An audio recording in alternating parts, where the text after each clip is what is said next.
Human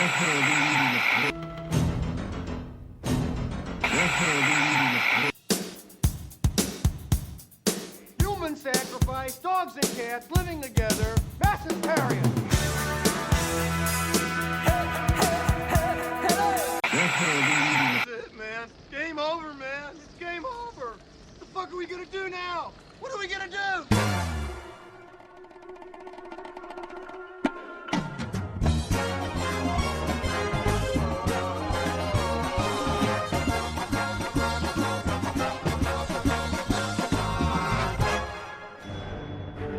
Welcome to Forget Work, Watch Films with your hosts, Tony Howe, Thomas Connors, and Robert Connors.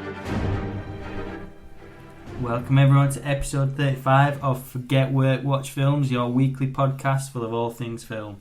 It is all happening this week. It's August the 26th. There is huge film news and there's also huge football news.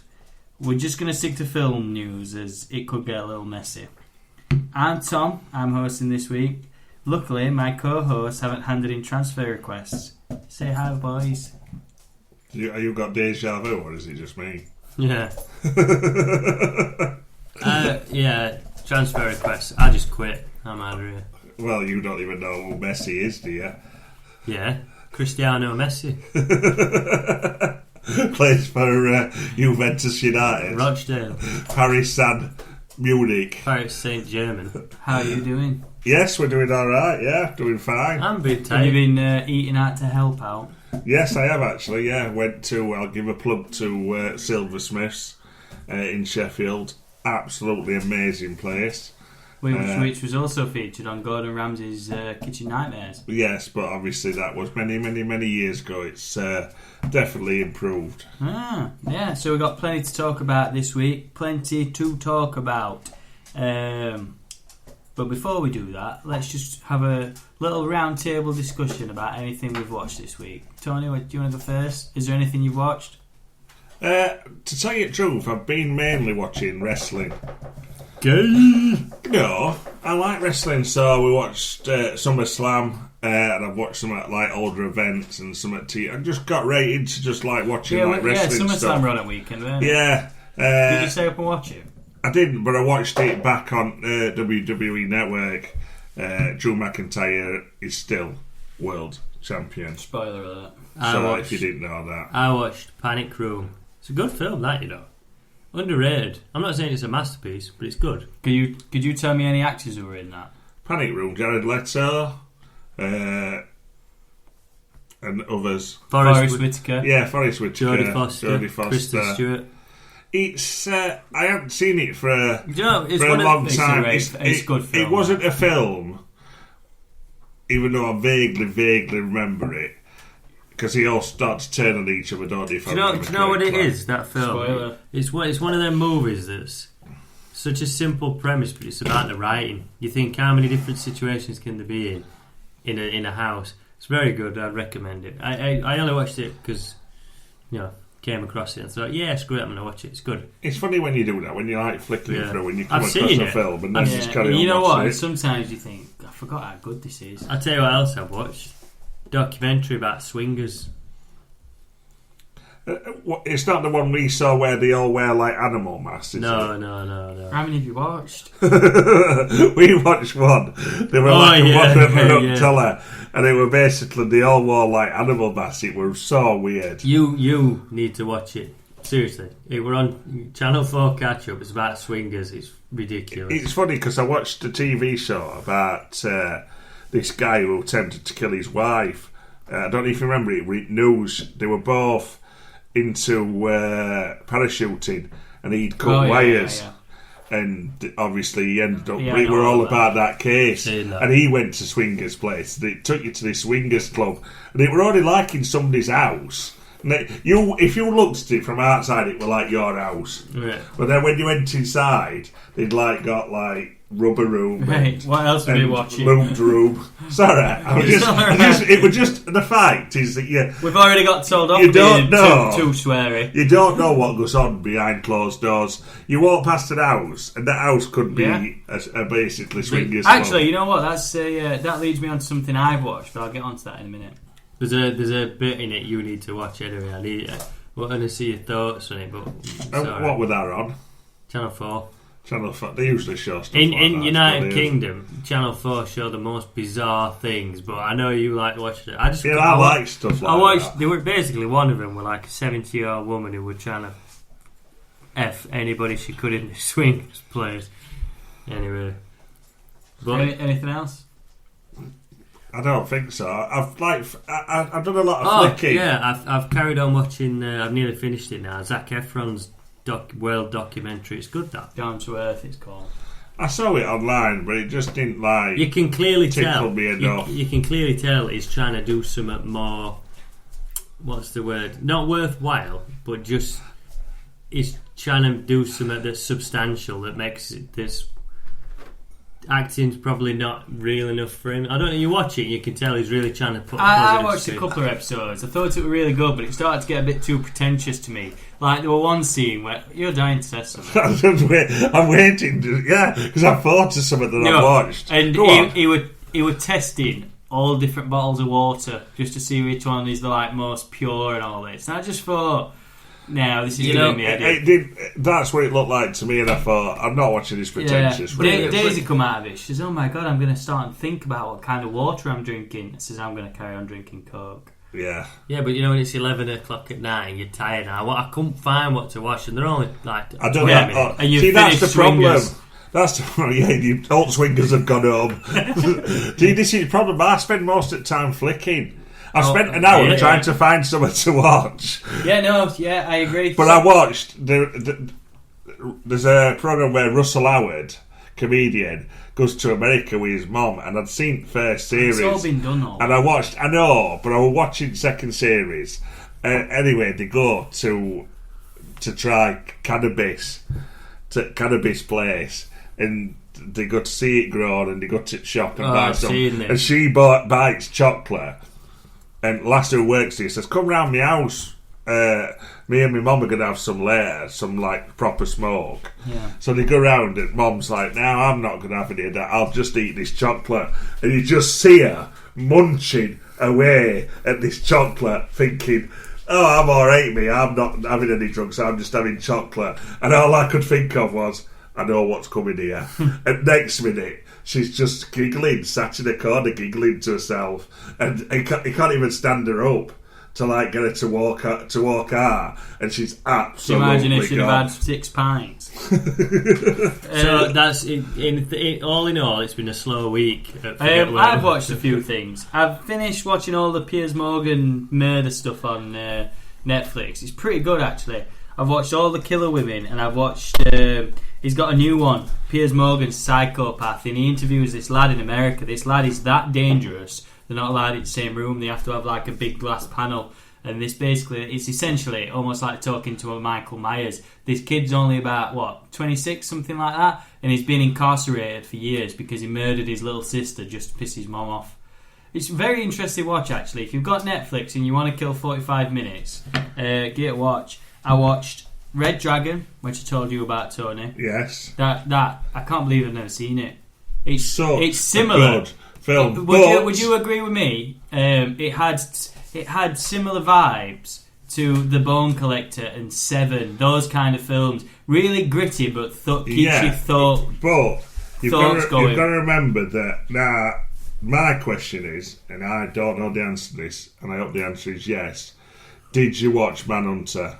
I watched the trailer for it. It looked really dated. I know it were on ITV4 a couple of nights ago, so I am going to go watch it. I did. Is it Michael Mann? Yeah. So basically, for anybody who doesn't know, Manhunter is the first of the Hannibal Lecter stories. Yeah. So Silence at Lambs wasn't the first story. It goes Manhunter, which is originally called Red Dragon in the book. But let me just add, it's a separate universe to the obviously Anthony Hopkins films. It's a different portrayal.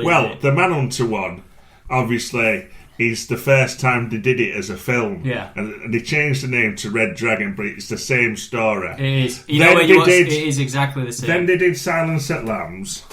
Then they did Hannibal, which is obviously the sequel. And then they went back and did Red Dragon, which is Well, they did Red Dragon Yeah. afterwards, so it should go Red Dragon, Silence of the Lambs. What do you mean Hannibal. chronological? Yeah. No, it starts off Hannibal Rising. Well, 'Cause yeah, it- but I don't count Hannibal I ain't Rising seen because it. it's utter shit. I've got no intention of watching it. I don't even think But it's worth mentioning. Let- But if you talk about the Anthony Hopkins Hannibal Lecter types, that's the way it goes. But let's just bring it back to Red Dragon then and forget Manhunter. Great film. Amazing film. It's do you understand what I mean? A lot of about- British about- cast in it. Have you seen no, it, is. Rob? You know what? Actually, that's one thing I said to Daisy while we were watching it. I said, you know what? This is a very kind of British film. Ralph Fiennes plays the best bad guy. He's scary.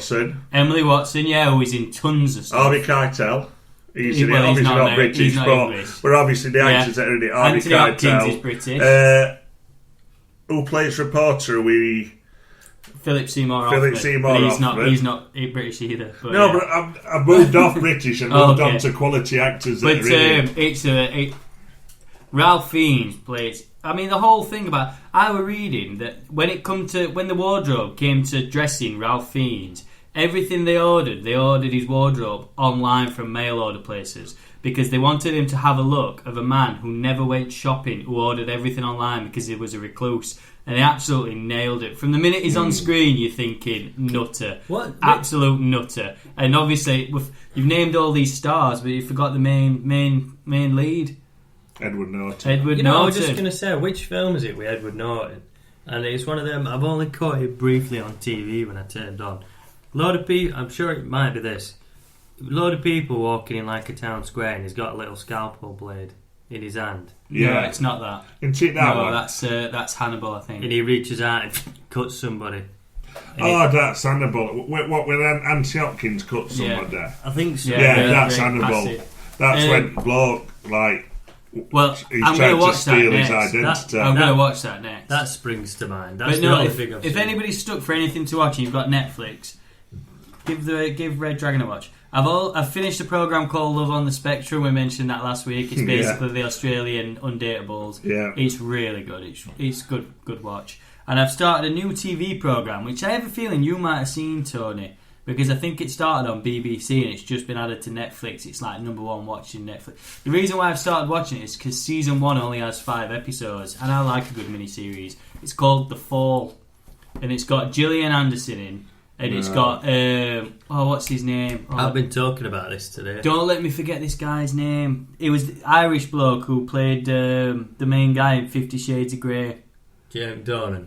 Jamie Dornan, yeah. He plays... You mentioned earlier about you don't know what goes on behind closed doors. Basically, the premise of this is Jamie Dornan plays like a bereavement counsellor with 2 kids and a wife in a house. Good job. But secretly, he's a serial killer.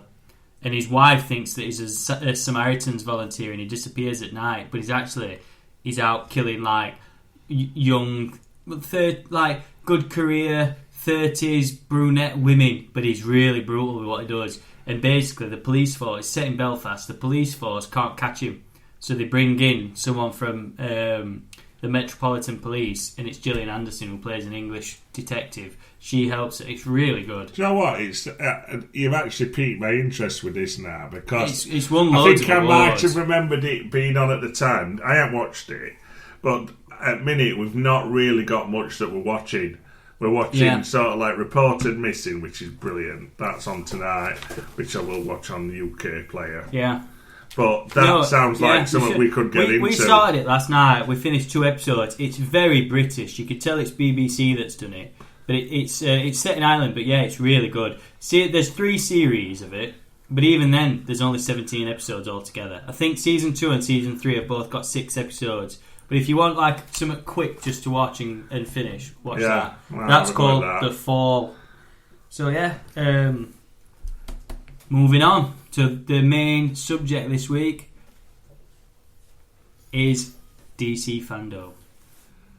DC Fandome, we've got a lot to talk about because before we came on the podcast, we actually just went back and watched a few of the stuff from it. So we're going to try and do it in the order of what it was on. What are we smirking at? He looks like he's about to fall asleep. No, I'm alright. I've just hit a wall, but I'm alright. Was I'm it that Burger King that sort of like created have you created a wall of cheesy burgeriness? No, I was listening to Hannibal and listening to The Fall, And then then I you just had your sat own quiet. personal fall. God, we know we're in trouble if the hosts are falling asleep. No, I'm not falling asleep. Yeah, I'm just- please don't fall asleep listening. All right, so I'm going to try and do this in the order-ish of how it was. Hold on, let's just say if we listen back to this in a year or two's time, what's just occurred at the weekend during lockdown, or a worldwide lockdown, whatever it is DC Fandome, which was a 24-hour broadcast on YouTube. I think it was called Fandome. Did you watch any of it? No. So it was DC 24 hours unveiled. It was basically a worldwide Comic Con. Yeah. Carry on, Tom, and then No, I'll lead just into out of why curiosity. I seriously were not interested. That's why what I'm going to ask you. Why didn't you want to watch it? Because a lot of the stuff. Now we've watched a few bits back. There is nothing really that is like. After everything that we've watched, one thing I thought looked brilliant. And we'll get into that. Yeah. Nothing surprised me. I would have thought a big, massive 24-hour international event would have had some big surprise and big shocks and big this. No. Well, nothing. to be fair, so what if you was the point? if you go surprised back you. and watch it all, there is the odd surprises. They do bring classic actors back and different celebrities on, and it's worth going. It is worth watching. I know one thing that surprised you. Go on. Maybe we Colin Farrell, huh? Yeah, Oh, we'll yeah. get into that. Yeah, we'll Get into that. All right, so DC Fandome was a big event all day on Saturday, like we've just said. Today's Wednesday, so it's been a few days since. The first panel that was on was Wonder Woman 1984. We just watched the trailer. Let me hear your thoughts. Not bothered. I think it looks good, mate. No.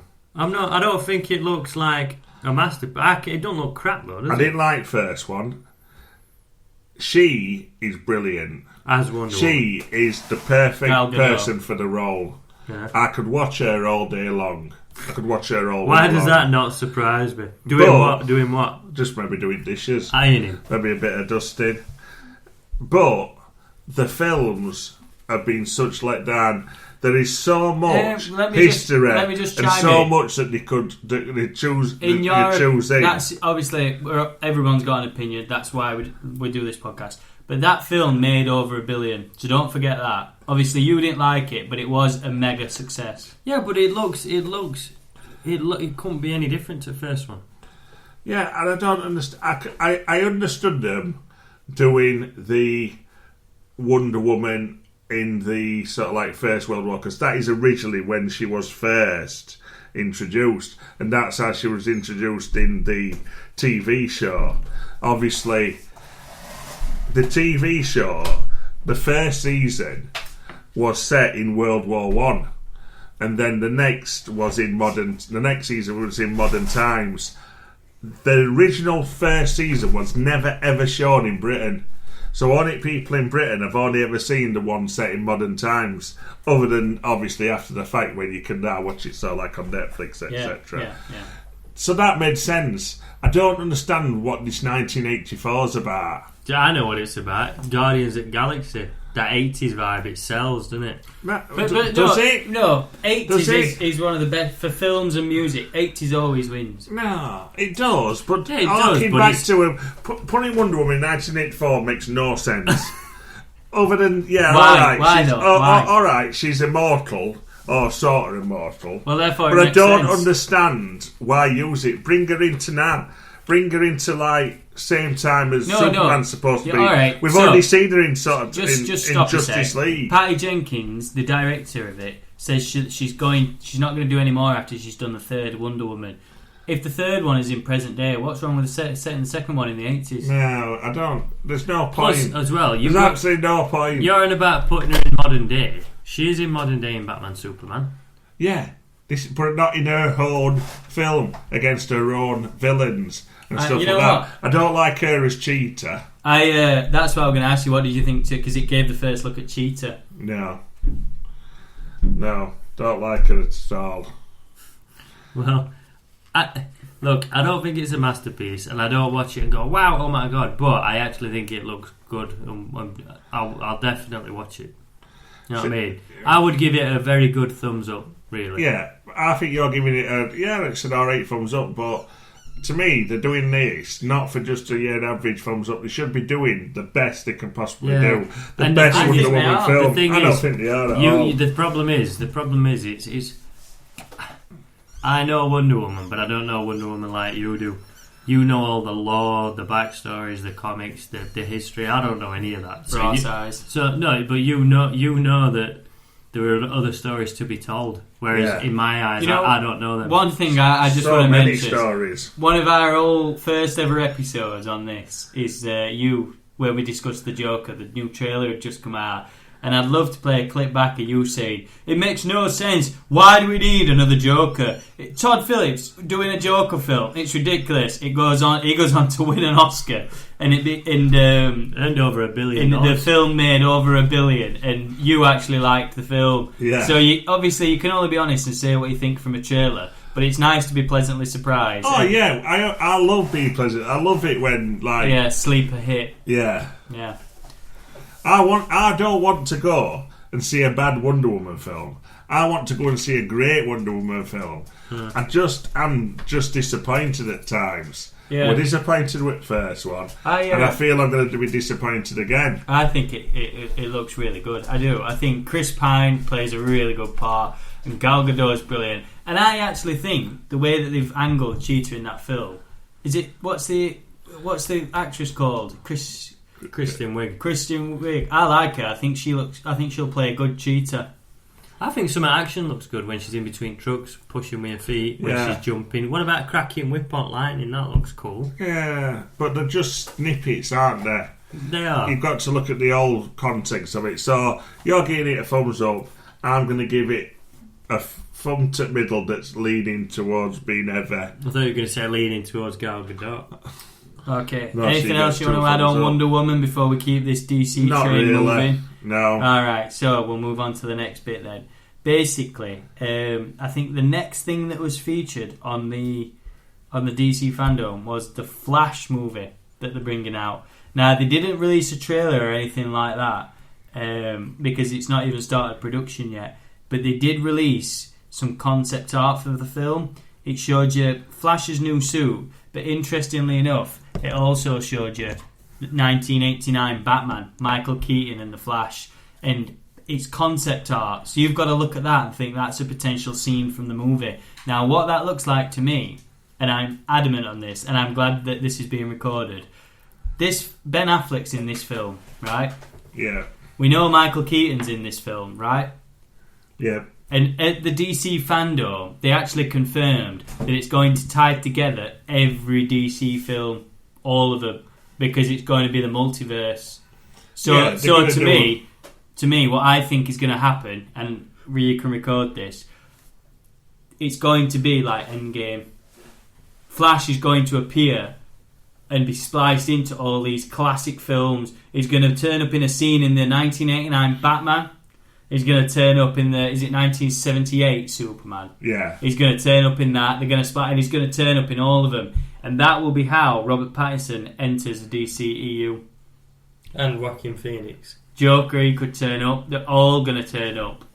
Now, the only problem is Ezra Miller's there. He is crap as the Flash. See, I feel at minute, and this will make sense later on, that is an alright idea, but also... Well, it's the only way, isn't it? No. What I'm going to say is, I like the idea of sort of like mixing it up with 89, 78, Superman, etc, etc. I don't like the idea of I feel at minute that we've now moved on. We are bad Justice League where etc, etc. I know Wonder Woman made money, Aquaman made money. But I feel that with the Joker and the way that this Batman's looking, we could have a decent separate universe there. Yeah. So bringing the Joker and the Batman into the same universe as Wonder Woman and Aquaman, I don't think fits. I 100% agree, because basically we've got one table that's story character driven, Yeah. and the other one that's visually effects driven. Yeah. Isn't it? It's Yeah, all exactly. it's all popcorn how it looks. Yeah. But There's no substance. all right, let me put this to you. Is that not their way of eradicating all the crap films, like basically the Snyder stuff, and then moving more into a realistic direction? Because there's got to be some connection. But there's got to be some connection of how these films turn into future films. Is that not the logical way to do it? No, because you're then releasing films all at the same time, like Wonder Woman 84's The Suicide Squad and Batman, and Suicide Squad fits in sort of like the Wonder Woman Justice League type universe, but I don't think Batman does. And if they wanted to all bring everything into this sort of like same scenario, why are you still releasing those type of films? Do you know what I'm saying? If you've decided that we want a really good character driven, storytelling driven, why do the Suicide this Squad? Is what I'm saying. Because that is nowhere near anything like Joker. It'll be nowhere near like Joker. No. Look at Birds of Prey.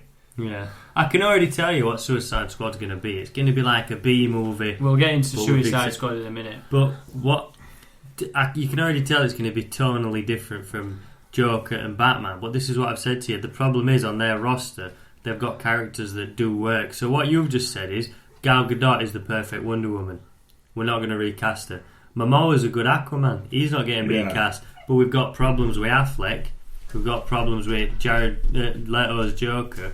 It's mumble jumble, isn't it? You got to mix and match. But I think you could have two separate universes. But that's confusing. You could have. No, I'm telling you now, they're going to have about 8 different universes, and then they're going to pick one to go down. This could be the film that explains it. It is going to be. That's what I'm saying. Rather than do a crisis and bring everything into one universe, they could do a 0 hour and sort of like just explain that these other universes exist. So as a movie fan, you know that Aquaman with Jason Momoa is never going to meet Robert Pattinson unless they have a cross-temporal dimensional meeting. Do you know what I mean? Yeah. They're not in the same universe. I get that. So that could be the only thing that they use the Flash for, to explain that we've got this universe, Earth 2, Joker Pattinson, Earth 1, which is Aquaman, Man of Steel, Earth X, Earth S. Yeah, I agree. Captain Marvel universe. Do you think Ben Affleck has agreed to be in this film as kind of like a parting gift? It's his way of like leaving the DCEU, and the director's actually come out and said he's going to have a substantial role and there'll be a lot of heart in the film. Do you know what? But he's doing that film as an exit route. He is. No, of course he is. Do you know what's pulled him into that? I don't think he'd have said yeah if Michael Keaton weren't in it. He wanted to do justice to the role of Batman. Yeah, I think he did. And then if Michael Keaton agrees, this is his way. Surely Michael Keaton wouldn't agree to tarnish his legacy if surely Affleck knows they must be onto somewhat decent. And the key is, sorry JJ if you're listening, but the key is Snyder's out, isn't it? Is Snyder out? I don't know. I don't know what the reasoning is behind with this Affleck move. Why distance yourself so thoroughly away from it that they have to recast it and film another film? If you were one of the leads in the Justice League, you would want out. Don't forget, and you will agree with me on this, Ben Affleck is a quality actor. No, I'm not. And so I'm for not him to be in a film like that, he's probably thought, I'm out. And I like his Batman because I find it a very gritty Dark Knight Returns version, which is very different to what you're going to see from Pattinson, which is going to be a year one type. Yeah, but the problem... Well, but I just don't understand why remove yourself from it and then next minute say, I'll come back and play it in Flash movie. It's like, what? He did have a lot of things going on personally, though, didn't he? His marriage fell apart, alcoholism, stories weren't going anywhere, they were bombing. I mean, you don't know what, like we've said before, you don't know what goes off behind closed doors. You don't know how much of that you flash. You can't see it, but I'm rubbing my fingers. Yes. Do you know what I mean? If they took enough at him and said, look, all we need you to do is, I know you said that he's got a fair bit to do with it. If they say, come and do a day's shooting, and we'll chuck 7 million at you, or 70 million, I don't know. This large cast all get together and he's the one cog not making it happen. I can see why he'd join. So, because this discussion is primarily about the Flash movie. If it wasn't for this multiverse and cross-dimension stuff, and it was a Flash movie, would you have any interest? No. Because I can't stand Ezra Miller as the Flash. He is not the Flash to me. I'll tell you who would have been the perfect Flash. Who should have been the Flash? Ryan Reynolds. They should have had him play Wally West. He was the perfect for him. He was nowhere. He should never have played Green Lantern. He was not Hal Jordan. He was Wally West. He was perfect for Wally West. Yeah, but fast talking, fast moving, causing havoc. All right, I know they've gone back to the original Barry Allen, but he's Deadpool. You just described Deadpool. No, he is Deadpool, but he would have been a brilliant Flash. He would have been the brilliant Flash at that time. I don't want to piss on your bonfire, but he can't be everyone. Well, could be. Either way, it's the whole. So it's kind of like getting on board a ship where the ship itself is terrible. Ezra Miller's Flash, that everything about it, the design, the portrayal, I think is terrible. I like the suit. Don't get me wrong, I like the suit. The character is so far removed from the character that appears in over 1,000 comics. It stresses me. And then at the end, it was just like, hey, what are you going to do? Yeah. Oh, I think I'm going to be a forensic scientist. But all right. Yeah, but this is my argument. Of course you are. This is my argument every time. Is that clever? Because when they start talking to each other at the end of film, you know what's coming. You know what's coming a mile off. You're like, oh, they're cleverly setting the film up. No. Every person who's got an ounce of knowledge will know that's what's coming. It's like when at the end of Man of Steel when Lois Lane says, "Welcome to the planet, Clark." You know, I zoned out a little bit then. What were they setting up? They basically set up Ezra Miller's Flash to become a detective, like he actually is. Yeah. Barry Allen is a detective. Yeah. And at the end of Justice League, it's the most cheesy setup ever to make him who he is. I can't remember that. That's how long since I've watched Justice League. Well, I can't really remember much about it because I've only seen it. But that's Zack Snyder. But I remember the bits that irritated me like that. And that's Zack Snyder thinking he's smart, thinking he's this, thinking you know what? I'll be quite honest with you. I don't mind him as the Flash. I don't mind him. Well, that's up to you. I really don't. He's always going to have his fans. I don't know that much about the Flash. So to me, it's fine. It is what it is. It'd have been better as Kid Flash. Do you know what? You know one thing? Kid Flash. One thing that I find interesting is people seem to forget when he strangled that girl to the ground. Yeah. That didn't go anywhere, did it? Yeah. I tell you what, if it had been in Marvel Universe, he would have been straight out, wouldn't he? They wouldn't have put up with that.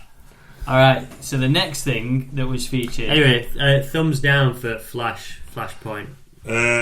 Middling, leaning towards down. I'm interested with the multiverse, mega, but that's it. The next thing that was featured, I believe, and I really don't want to talk about this, but I've got to, was the Justice League.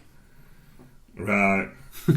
We'll not talk about it for long. We've covered it about 4 times. But I'm just going to say this, and this is all I'm going to say, and then we're going to move on. They could have rescued it by showing a decent trailer, and they showed the worst trailer with the worst music they could ever have thought of. Yeah. And from a point where I were actually getting my interest peaked, I'm so irritated by the trailer that I want to cast it from my memory. Hallelujah. I mean, at least think.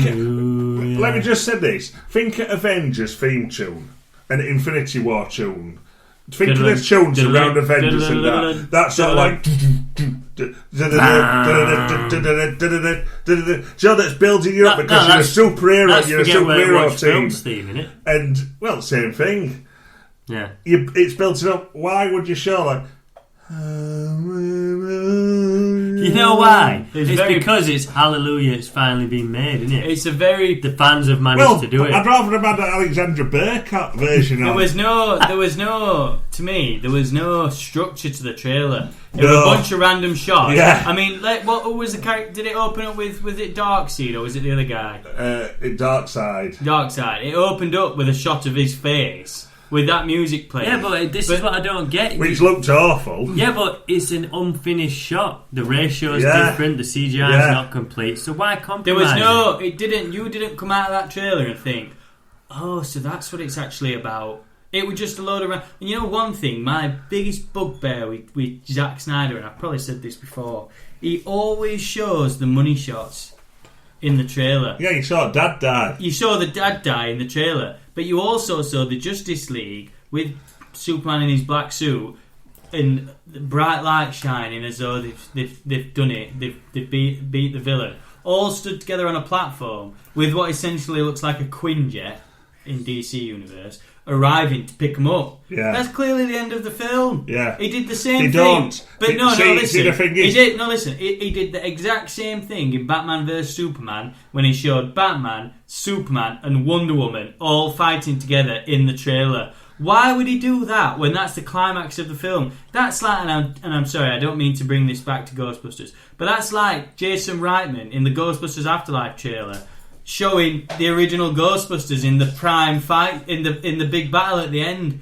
You don't do it. You let people simmer and you build it up. You don't do any of that. See, the thing is, Justice League don't even have a shape. Pretty much monster and fly. And then Green Lantern carries rest. You are so sick There's a with shot. comics. For those who enjoyed the trailer, I'm missing. JJ, you loved it. In fact, let's have JJ on and he can convince us why it's good. The scenes. He said, yeah. No, the scenes that I'm missing somehow. I don't understand. So apart from Darkseid, it shows in. There's a shot that shows Batman's nightmare scene from Batman Superman with the Darkseid symbol, and it's like a shot that's sort of zooming in, and it looks like a PS2 game. Yeah. It's not complete. I don't understand why you would spend money promoting a film that you've already released, which you've had to change and re-release because the actors have said the people that you've got running the company are all tyrants and monsters. That is an embarrassment to DC, an embarrassment. And the fact that they gave this time on this DC fandom is a disgrace to me. It's a disgrace. They should be spending money on new stuff and new things that they're working on, rather than regurgitating stuff that they've allegedly got wrong because they don't know their head from their arseholes. Do you know when Zack Snyder first got cast to do Man of Steel, to produce and direct it, I was saying he's the only guy for DC Universe. He's the only guy for... Now I can't stand him. I think he's terrible. He's got no ounce as a story driven. There's nothing, no substance. You know, the saving grace of this film could be it's his farewell. They ain't going to put him in charge vote in future, are they? No. But can you imagine? Let me just ask you what you think to this. This is totally hypothetical. What if the Justice League came out? It's 4 hours long and it does okay. People watch it, and then he leaves the DC EU. He leaves. He's done, and then he gets announced for next phase in MCU. And he's like, it won't happen. It won't happen. But if he got put in charge of the X-Men, how would you feel about that? I'd be intrigued, but I'd be thinking this is going to be awful. But I knew it wouldn't happen. No, I'd give up. I would give up. I wouldn't be interested. And I'm not saying it just to bash him, but what you're saying with DC, and it's disgraceful. The fans have made it happen. You do know that. They would rather not do it. The fans have pushed for this to happen. Yeah. Do you know what? It was a Chinese lass who started this petition for the Justice League.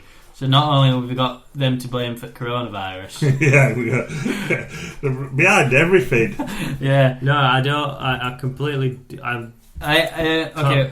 That's getting a thumbs down from me. Yeah. No, it's getting. And I've asked you this before, but now that we know more information, before we move on in this DC trade, it's 4 hours long. Are you going to watch it? Yes. No, it's in episodes, isn't it? So what would you rather, a 4 hour movie or 4 hour long episodes week by week? 4 hour episode. It's a bit not like that because it's been made as a movie. It's not being made as a no, it is. Miniseries. It is because they're releasing them in hour long episodes with cliffhangers. All right. And then they're converting it to the movie. All right. Yeah. I'd rather watch it for 1 hour. I'd rather watch two hour films. I'm only going to watch it, right, to see if there's any more what they did with Batman. With Affleck's I will watch it because I'll have to watch it. What do you think? Does the black suit not appeal to you then? Do you No, know? I like that suit. Yeah. Yeah, but because obviously it's going to be evil Superman. He looks like he could be a bad guy. Well, yeah. that's allegedly what he was like supposed to be at first when he come out his fingers. When he has that fight with him in original. I couldn't believe how bad that trailer was. And I'm not saying it just to be a dick. I genuinely thought it was terrible. In case anybody missed it, will you watch it? Yes. Reluctantly. JJ, we know you're a big fan of it. Let us know if you've listened to this and we'll get you on. You can argue your point. Alright. We ought to all watch it and then game on. What? In next year, in 2021? I actually think I might have got this wrong in chronological order. The next film we're going to discuss is The Suicide Squad, which was actually, I think, shown before the Snyder Cut. But don't worry, it's all good. So, The Suicide Squad. We watched the trailer, we watched the character reel. What's your thoughts? And you know what? I were looking forward to it. I'm not interested. And I just... Other night I watched... I was flicking through and Guardians come on. Which one? Number one? The first one. And it were near end, not far from end. But I had to watch it. And it's just... The interaction is so good. And I just think if he could replicate that... Yeah. And he's picked some really zany, proper, like... Out there. Really out there characters from... I mean, that. he's gone into DC archives and pulled out some proper, like... But that's what Thingy were. That's what Suicide Squad were about. Yeah. They were about going into archives, using villains that hadn't been used... or probably weren't going to be used for a long time, and then killing them off. Well, or even revamping them, because Finker's in this, and they were actually in sort of like Suicide Squad when Finker were updated and actually became better than they originally were. Well, what's interesting, what you just said, is that Guardians, the interaction between them and all that stuff, Guardians in every aspect is like a home run. They nailed the look, the aesthetics, the characters, the story, everything is perfect in it. Yeah. But that's written and directed by somebody who is passionate about comics, you can tell. Yeah. So the guy who now is in control of the Suicide Squad is the only thing that gives it potential for me. Yes. But I'm completely destroyed and ruined by my experience watching the first one. Because if you remember, I booked to go see Suicide Squad in IMAX Friday night and Saturday night because I thought it was going to be good, and I had different people I'd arranged to go with. Horrendous. And I know it's a completely different film, but I have no interest. I have no interest. So what was the lesson you learned from that? Was it not to have too many friends? Yeah. Well, I think it looks very good. Obviously, it's not a trailer. It's a little kind of like behind-the-scenes look. But do you think it's a guaranteed hit? I can already see what it's going to be. It's going to be a B movie with stars. I think it's going to be a hit, but only because it's got James Gunn directing it. It's obviously a superhero film. It's obviously going to have all them people bringing in who obviously watched the first one. All them idiots who watched Birds of Prey liked it because it's got Harley Quinn in. I'd love to be surprised, right? But I can already see what it's going to be. Can you? I already know I can feel what it's going to be. It'll be watchable and enjoyable with loads of zany, wacky deaths every 5 minutes. Oh yeah, there's going to be... Yeah, but that's sort of what was good about the Suicide Squad, because a lot of them did get killed, or a lot of them got maimed, and that was sort of like what were the fun of it. And you could wipe out these characters, and you could use any character, because even Penguin's were a member at Suicide Squad for one episode. That was brilliant. Yeah. I don't mean it that it like fills me with anger. The first one's I feel we've seen this. I don't know. I'm just not that bothered. I feel that he's gone back and looked at that first one, and I think he feels the same way we do. But there were no deaths, were there, in first? And this, not the Roy Slipknot, which is ridiculous. Which pretty much it. Even though the Suicide Squad. Tell me how to defeat your So yeah, so I think I'm still going to give it a middling fun, but this one's leaning more towards up. For the first time in our podcast history, this episode is a two-parter. Skip to the next episode to carry on listening to our DC discussion.